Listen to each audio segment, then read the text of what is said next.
नमस्कार मित्रांनो, सुस्वागतम. मन धागा धागा जोडते नवा या मालिकेच्या आजच्या भागामध्ये आनंदी ही नाशिकला जायला तयार नसते आणि ती न सांगता आपल्या रूममध्ये निघून येते.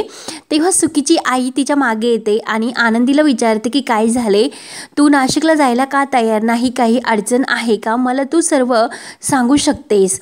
तेव्हा काही अडचण वगैरे आहे का, तर आनंदी म्हणते की नाही, अडचण काही नाही. तेव्हा सुकीची आई म्हणते की अगं कल्याणी, तू जर गेली नाही तर आपल्या आश्रमाचे किती मोठे नुकसान होईल तुला कळते ना. तर आनंदी म्हणते की हो मॅडम, मला सगळं काही कळते, परंतु तरीही मी नाही जाऊ शकत. आणि मी का जाऊ शकत नाही हे मी नाही सांगू शकत तुम्हाला, प्लीज तुम्ही मला समजून घ्या. तर सुकीची आई म्हणते मी तर तुझ्या आईसारखी आहे, मी तर तुला मुलगी मानतेच, मग तू जर मला तुझी आई समजत असेल तर प्लीज कल्याणी, काय असेल तर ते बोल, माझ्याशी काय आहे. तर कल्याणी म्हणते की प्लीज मॅडम मला माफ करा, प्लीज मी तुम्हाला काहीच सांगू शकत नाही. तेव्हा सुकीची आई म्हणते ठीक आहे, तुला जर जायचे नसेल तर तू नको जाऊ, आमच्यापैकी तुला कोणीही फोर्स नाही करणार, निर्णय तुझाच असेल. तर सुकीची आई जायला निघते. तेव्हा कल्याणी तिचा हात धरते आणि मॅडम प्लीज तुम्ही वाईट वाटून घेऊ नका, हे पहा मी या आश्रमासाठी काही करायला तयार आहे, कुठेही जायला तयार आहे, पण नाशिकला नाही. माझा भूतकाळ विसरून मी येथे आले आणि तो भूतकाळ मला परत माझ्या ह्या आयुष्यात मला येऊन द्यायचा नाही. तेव्हा सुकीची आई म्हणते की ठीक आहे, तुझी मर्जी. तेव्हा आनंदी पुन्हा हात जोडते आणि मॅडम मी तुमची परत एकदा माफी मागते असे म्हणते. तर सुकीची आई म्हणते की अगं काय करतेस तू हे, तर मी अजिबात वाईट वाटून घेत नाही आणि तू सुद्धा टेन्शन घेऊ नको ग. हे बघ, आश्रमाचे काय करायचे ते आपण बघू, काहीतरी मार्ग नक्की निघेल, पण तू स्वतःची काळजी घे. असा प्रेमाने हात ती आनंदीच्या डोक्यावरून फिरवते आणि प्रेमाने जवळ घेऊन सुकीची आई बाहेर जाते. तर आनंदी पुन्हा ड्रॉवर मधील सार्थक आणि तिच्या लग्नाचा फोटो घेते आणि त्या फोटोकडे बघत तिला सार्थकची आठवण येऊ लागते. ती मनात म्हणते की सार्थक सर, मला रोज तुमची आठवण येते, पण मी नाशिकला नाही येऊ शकत, कारण मी जर नाशिकला आले तर तुम्हाला बघितल्याशिवाय मी नाही राहू शकणार. त्यानंतर इकडे सार्थक एकटाच बसलेला असतो, त्याला सुद्धा इकडे आनंदीची आठवण येत असते. तर सुकी त्याच्याजवळ येते आणि सार्थकला विचारते की अरे सार्थक, काय झाले, हरवलेला दिसतो, इतकं कशाचा विचार करतोस. तेव्हा सार्थक सांगू लागतो की माणूस ही एकमेकांची काळजी घेत असतो,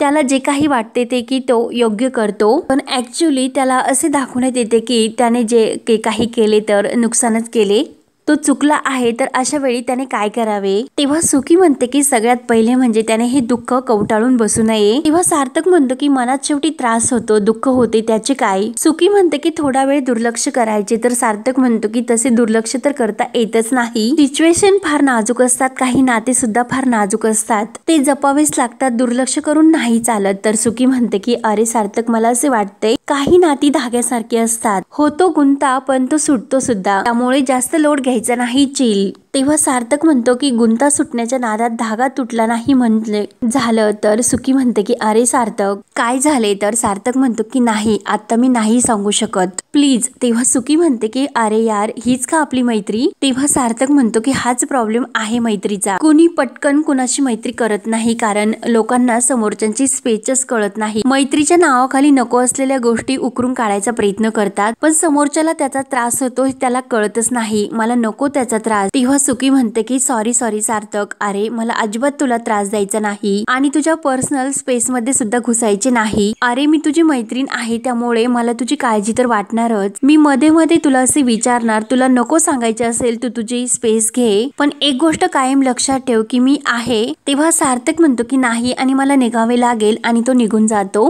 तर सुकी विचार करते की अरे यार, या खडूचे नेमकं काय चाललंय, खरंच काहीच कळत नाही. मध्येच असं तो सॅड होऊन जातो. अशा वेळी मी त्याचा मूड कसा चेंज करू तेच मला नाही कळत. त्यानंतर इकडे कल्याणी ही म्हणजे आनंदी रेवतीला सांगत असते गोधड्यांची आपल्याला जी नवीन ऑर्डर मिळालेली आहे ती आपण योग्य वेळेत पूर्ण करून द्यायला हवी. तर रेवती म्हणते की हो ना ताई, पण थोडासा प्रॉब्लेम झाला. तेव्हा आनंदी विचारते की कसला प्रॉब्लेम. तर रेवती सांगते की अगं, त्या गोधड्या बनवण्यासाठी जे मटेरियल आहे ना ते जरा संपले, त्यामुळे 2-4 दिवसामध्ये ते आणावेच लागेल आपल्याला. तेव्हा आनंदी म्हणते की हो, करूयात, काही काहीतरी आणि तेवढ्यात विशाल येतो आणि आनंदीला म्हणतो की कल्याणी मॅडम आपल्या आश्रमाला जो किराणा माल सप्लाय करतो त्याचा फोन येऊन गेला। तेव्हा आनंदी विचारते की त्यांचं काय म्हणणं आहे, तर विशाल सांगतो मॅडम काय म्हणणं असणार की मागची थकबाकी दिल्याशिवाय तो पुढचे सामान नाही देऊ शकत। आपली थकबाकी आणि येणारे पेमेंट यात खूप फरक आहे आणि गेल्या काही महिन्यापासून मॅडम आपण लाईट बिल सुद्धा भरलेले नाही, ते जर भरले नाही तर या आठवड्यामध्ये लाईट सुद्धा कट होईल।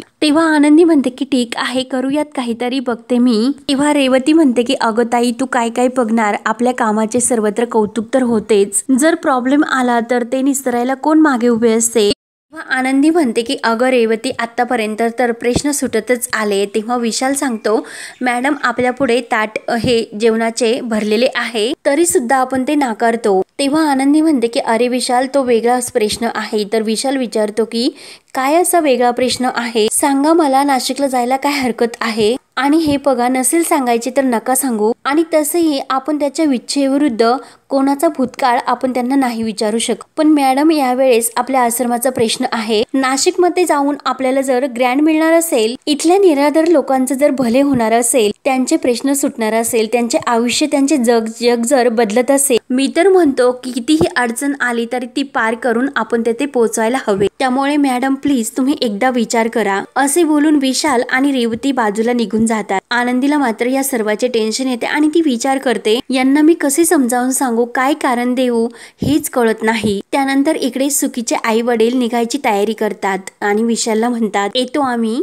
तेव्हा विशाल साहेबांना म्हणतो की तुम्ही अजिबात काळजी करू नका, कल्याणी मॅडम नक्की नाशिकला जातील, स्वतःपेक्षा त्यांना आश्रमातील लोकांची जास्त काळजी आहे, त्यांच्यासाठी त्या काही करू शकतात, फक्त आपल्याला त्यांनी नकार दिला परंतु त्यांना सुद्धा ते जड जाते। तेव्हा सुकीची आई म्हणते की न जाण्यामागे तिचे काहीतरी इमोशनल कारण असणार म्हणून ती जात नाही, मग आपण तिच्या मताचा आदर करूयात। तेव्हा सुकीचे वडील सुद्धा म्हणतात की हो बरोबर आहे, तिच्या मनाचा विचार सुद्धा जास्त महत्वाचा आहे, आपण कुठल्याही प्रकारचा तिला फोर्स करायचा नाही। आणि तेवढ्यात आनंदी आतमध्ये येते। तेव्हा सुकीचे वडील म्हणतात की हे बघ कल्याणी, नाशिकला न जाण्यामागे तुझे काहीतरी कारण असेल, तुझ्या मताचा आम्ही आदर करतो आणि तू नाशिकला जाणार नाही म्हणून तुला आम्ही कोणीही फोर्स नाही करणार। तेव्हा आनंदी लगेच म्हणते की मी नाशिकला जायला तयार आहे। ते ऐकून तर सर्वांना खूप आनंद होतो। तेव्हा सुकीचे वडील म्हणतात की काय नक्की, तर आनंदी हो म्हणते। सुकीचे वडील म्हणतात की अरे वा वा, तू खरंच कल्याणी खूप उत्तम निर्णय घेतला। सुकीची आई सुद्धा आनंदीला थँक्यू बोलते। तेव्हा आनंदी म्हणते की मीटिंग झाल्यानंतर मी लगेच परत येईल। तेव्हा सुकीची आई म्हणते की तुला जसे योग्य वाटेल तसे कर। तेव्हा सुकीचे आई वडील जायला निघतात तर आनंदी त्यांना नमस्कार करते आणि ते निघून जातात। तर आनंदी विचार करते की सार्थक सर मी परत नाशिकला येते, पण प्लीज तुम्ही माझ्या नजरेसमोर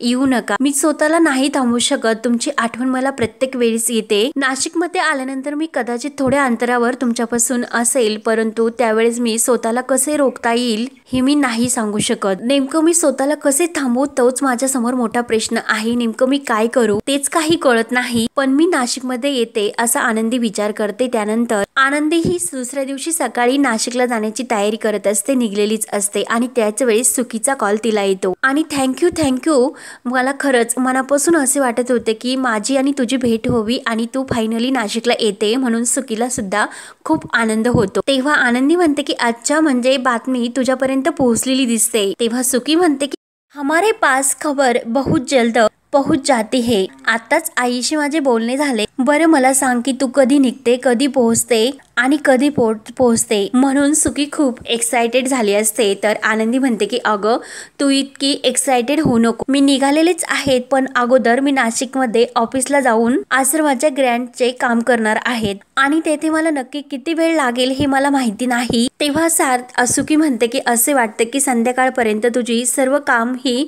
व्यवस्थित होतील, मग त्यानंतर तू माझ्या खडूसला भेटशील, मी त्याला घेऊन येते किंवा आम्ही दोघे जिथे असू तेथे तुला भेटायला बोलावते। तेव्हा आनंदी म्हणते की हे बघ सुकी, माझ्याकडे फार वेळ नाही, पण आपण नक्की भेटूया आणि मला सुद्धा तुझ्या त्या पांढऱ्या घोड्यावरच्या खडूसला तर भेटायचेच आहे। मला सुद्धा बघायचे की आमच्या सुकी मॅडमच्या काळजाची चोरी करणारा खडूस नक्की दिसतो कसा, बोलतो कसा? तेव्हा सुकी हसून म्हणते की अगं कल्याणी ताई, तो खरंच भारी आहे आणि तू सुद्धा बघशील ना त्याला, तू सुद्धा त्याच्या प्रेमातच पडशील. तेव्हा आनंदी म्हणते की हे बघ सुकी, मला कधीही कुणाच्या प्रेमात नाही पडायचे. तेव्हा सुकी म्हणते की लगेच शर्त, तू बघता क्षणी त्याच्या प्रेमात पडशीलच. तेव्हा आनंदी म्हणते की हो का, आणि ठीक आहे चल आता मी निघते, तेथे आल्यावर बोलूया. तर सुकी म्हणते की ओके बाय, लव्ह यू, आणि आनंदी यायला निघते. त्यानंतर इकडे सार्थक सुद्धा आपली सर्व तयारी करून ऑफिसला जायला निघलेलं असतं. तर सुकी येते आणि सार्थकला गुड मॉर्निंग करते. सार्थक हा नाराजच असतो आणि गुड मॉर्निंग बोलतो. तर सुकी विचारते की काय झाले, तू इतका नाराज का दिसतो, आणि मी तुला असं ऑफिसला नाही जाऊन देणार, थांब आपण तुला ठीक करू येऊ. एक काम कर, तू डोळे बंद कर. तर सार्थक म्हणतो की अरे यार. सुकी म्हणते की सार्थक तुला नेहमी अरे यार म्हणायचे असते का, डोळे बंद कर. तेव्हा सार्थक डोळे बंद करतो. तर सुकी त्याला सांगते की तू तुझ्या पास्ट मध्ये जा आणि एखादी भारी गोष्ट आठव, अशी गोष्ट की ज्याने तुला खूप भारी वाटले होते. तेव्हा सार्थकला आनंदी आणि त्याच्या प्रेमाच्या भेटीचे पहिले क्षण आठवतात आणि लगेच तो डोळे उघडतो आणि असल्या गोष्टींचा काही परिणाम होत नाही, प्लीज मी निघतो. तर सुकी म्हणते तू दुसरी गोष्ट ट्रॅप कर. तर सार्थक म्हणतो की नाही अगं प्लीज, खरंच मला ऑफिसला जाण्यासाठी खूप लेट होते. तेव्हा सुकी म्हणते की ठीक आहे, मी तुला फोर्स नाही करत, परंतु तू चिडू नकोस, आणि ऐक, जे सांगण्यासाठी आले होते तेच विसरले. आज संध्याकाळी आपण बाहेर जातो, ऑफिस सुटल्यानंतर तू डायरेक्ट मी तुला लोकेशन पाठवते. सार्थक म्हणतो की ठीक आहे बघतो. तर सुकी म्हणते बघतो नाही, कन्फर्म सार्थक. तेव्हा सार्थक म्हणतो की ऐक ना, खूप महत्वाचे नसेल तर सुकी म्हणते की अरे ऐकून घे सार्थक, खूप महत्वाचेच आहे. माझी एक मैत्रिणी आहे कल्याणी, ती नाशिकला आली, मला तुमच्या दोघांची ओळख करून द्यायची. सार्थक, कल्याणी माझ्यासाठी सगळं काही आहे, माझी मोठी बहीण, माझी मार्गदर्शक, फ्रेंड सुद्धा, आणि मी तिला कमिट केले की तू तिला भेटणार, मग प्लीज तू मला तोंडावर पाडू नकोस. तेव्हा सार्थक म्हणतो की ठीक आहे. तर सुकी खूपच खुश होते आणि थँक्यू बोलते. तर सार्थक विचारतो की जाऊ का आता मी. तर सुकी हॅलो गुड डे असे बोलून सार्थक निघून जातो. त्यानंतर इकडे अण्णा आणि मालतीला लीना सार्थक सोबत जे काही वागते त्याचे खूप वाईट वाटत असते. तेव्हा मालती म्हणते की एक दिवस नक्की तिला सुद्धा कळेल की ती सार्थक सरांच्या बाबतीत किती चुकीची आहे. तेव्हा अण्णा म्हणतात की हो ना, ते लवकर कळू म्हणजे बाद झाले. आणि तेवढ्यात मनोज खूप खुश होऊन धावत येतो. आई अण्णा तुम्ही इथे काय करतात असे विचारतो. तुम्ही आनंदीची वाट बघता ना, आणि तुम्हाला सुद्धा माहिती आहे ना आनंदी येते म्हणून. आता मला तिचा फोन येऊन गेला, आनंदी नक्की येईनच आता. तेव्हा मालती म्हणते की अरे आनंदीचा फोन नाही आला. तेव्हा अण्णा म्हणतात की अरे अशी कशी अचानक येईल, तू आज जा आराम कर. तेव्हा मनोज खूपच चिडतो आणि तुम्ही नेहमी मला खोटे ठरवता, माझ्या डोक्याला तुम्ही ताण देऊ नका, मी तुम्हाला म्हणतो ना आनंदी येणारच आहे. तेव्हा मालती म्हणते की बरं बाबा तू म्हणतील तसे. तर मनोज म्हणतो की म्हणशील म्हणजे काय, येणारच आहे. भाऊबीज आहे आज, आणि भाऊबीज नाही आज रक्षाबंधन आहे, आज राखी बांधायला ती मला येणार आहे. आज फोन आला होता, मग तुम्ही तयारी करा, उमऱ्यावर वाटी ठेव, आनंदी एवढ्यातच येईल. तेव्हा अण्णा म्हणतात की अरे इतक्या वर्षापासून वाट बघतो, ती आली नाही, मग आपण स्वीकारायला पाहिजे की आनंदी आता आपल्याकडे नाही येणार. तेव्हा मनोज म्हणतो की अण्णा असे काय बोलता, आनंदी येणार म्हणजे येणारच. तेव्हा मालती त्याची समजूत काढते. तेव्हा मनोज म्हणतो की आनंदी येणारच आहे, तुम्ही लगेच तयारी करा आणि सेलिब्रेशन तर व्हायलाच हवे. उमऱ्यावर वाटी ठेव आणि तिच्या आवडीचे म्हणून लीनाला आवाज देतो. बासुंदी करा बासुंदी असे म्हणतो आणि परत मागे येतो. बासुंदी की पुरणपोळी, आणि आई तिला काय आवडते असे विचारतो आणि पुरणपोळी करत लीनाला आवाज देतो. मालती आणि अण्णांना खूपच वाईट वाटते. त्यानंतर इकडे आनंदी त्या ऑफिसला भेट देते आणि ती लगेच मॅडमला फोन करून सांगते की काही डॉक्युमेंट्स बाकी आहे, आपलं काम होणार आहे, 2-3 दिवसात ते कळवतील आणि ग्रँड आपल्यालाच मिळणार आहे, ते फक्त हे फॉर्मॅलिटीज म्हणून करतात. तेव्हा एक मुलगी फुलं घेऊन येते आणि ताई प्लीज एक फुल घे म्हणून आनंदीला म्हणते. तेव्हा आनंदी फोनवर बोलता बोलताच तिच्याकडून एक फुल विकत घेते आणि मॅडम आपल्याला ती ग्रँड मिळणारच आहे. ते ऐकून सुकीची आई तर खुश होते आणि मला माहितीच होते की ही ग्रँड तुझ्यामुळे आपल्याला मिळणारच, आणि खरंच तू खूप आनंदाची बातमी दिली. आनंदी म्हणते की मॅडम मी तुम्हाला म्हटले की तुम्ही अजिबात काळजी करू नका, आपलं काम नक्की होईल. तेव्हा मॅडम म्हणतात की हो आता नाशिकला आहेस तर सुखदाला सुद्धा भेटून घे. तेव्हा आनंदी म्हणते की हो, सुकी मॅडमला भेटते की सुकी मॅडम नक्की आहे तरी कुठे तेही बघते. तेव्हा आनंदी फोन ठेवते आणि तिच्या मनात विचार येतो की सुखदाला भेटण्या अगोदर एकदा सार्थक सरांकडे जाऊन येऊ का, ते कसे आहेत. पण तेथे मला जर कोणी पाहिले तर, आणि चुकून सार्थक सरांचीच नजर माझ्यावर पडली तर काय होईल, मग मी काय करू. आणि तेवढ्यात सार्थकला सुकीचा कॉल येतो आणि सार्थक तुला आठवण आहे ना माझी मैत्रीण ही आज नाशिकला येत आहे। तेव्हा सार्थक विचारतो की कोण? तेव्हा सुकी म्हणते की कल्याणीताई नाशिकला येते आणि सार्थक सुद्धा फोनवरच बोलत असतो आणि त्याच वेळेस आनंदी ही समोरून येत असते आणि सुकी ही इकडे सार्थकला फोनवर कल्याणीबद्दल सांगत असते आणि आम्ही तिच्या शब्दाबाहेर कोणी नाही, मी सुद्धा नाही, म्हणून मला तिला भेटवायचे। आणि त्याच वेळेस बोलता बोलता सार्थक आणि आनंदी अगदी जवळून जातात आणि आनंदीचा रुमाल खाली पडतो। तेव्हा सार्थक लगेच म्हणतो की एक्सक्यूज मी। तेव्हा सुकी विचारते की काय झाले, तर सार्थक म्हणतो की तुला नाही ग। तेव्हा आनंदी थांबते आणि सार्थक सर, आणि सार्थक पुन्हा म्हणतो की तुमचा रुमाल पडला, तर आनंदी खूपच घाबरते। तर आता कसे सार्थक समोर चेहरा दाखवायचा हे तिला टेन्शन येते। तर हा भाग येथे संपतो। पुढील भागामध्ये आनंदी समोरून येते तर तिच्या समोरून शकू येते आणि शकू तिला पाहून म्हणते की अगं आनंदीताई तू खरंच, तुला पाहून मला इतका आनंद झाला। तेव्हा आनंदी मुद्दाम आपली ओळख लपवते आणि कोण आहात तुम्ही, मी तुम्हाला नाही ओळखत असे खोटे सांगते। मी तुमची आनंदीताई नाही, नाव कल्याणी आहे। तर इकडे लीना ही मालतीला विचारते की यांना आज काय झाले असे, सकाळपासून ते आनंदीची आठवण काढतात। मला म्हणे गोडधोड कर की आनंदी येणार म्हणून, आणि त्याच वेळेस आनंदी ही आपल्या घराकडे सुद्धा येते आणि बाहेरूनच आपले तोंड ती स्कार्फने बांधून सर्व काही मालती यांना पाहते। तर आता पुढे काय होणार हे पाहण्यासाठी चॅनलला नक्की सबस्क्राईब करत राहा। धन्यवाद।